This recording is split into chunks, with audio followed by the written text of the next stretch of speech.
Beneath Lake Albert lie 1.5 billion barrels of crude, which could make Uganda an African oil giant. But over a decade after the discovery, there are no wells, no refineries. John Tundulu was evicted to make way for the project. He now battles to make a living. Well, I've seen my life because I'm starving. Before that, my life was okay. I could even obtain something from that line. I dig, do what, and get money. But now I cannot do because I don't have where to go. British, French, and Chinese oil firms co-manage drilling projects around the lake, which separates Uganda from the Democratic Republic of Congo. But bureaucratic delays and contract disputes have ground progress to a halt.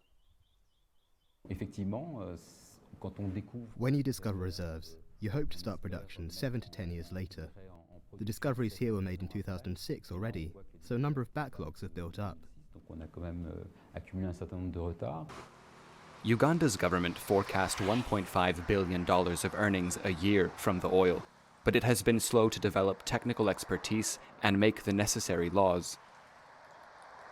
The projects are technically ready, but there's still some of the commercial negotiations are still ongoing, but we remain hopeful because these are projects being sanctioned for over 30 years.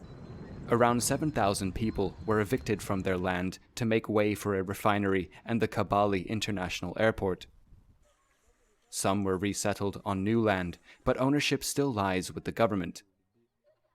They had promised us to come with our land titles of this land. Up to now, we don't own this land legally. Up to now, we don't have our titles. 6 non-governmental organizations have filed a lawsuit in France against Total. They say the firm neglected to consider the impact on local people. The oil wells and pipeline will affect protected areas like the Murchison Falls National Park, which raised alarm with environmental groups. It means you are going to destroy a lot of biodiversity, a lot of wetlands, a lot of forests, and a lot of homesteads. So all that is the impact that we haven't seen.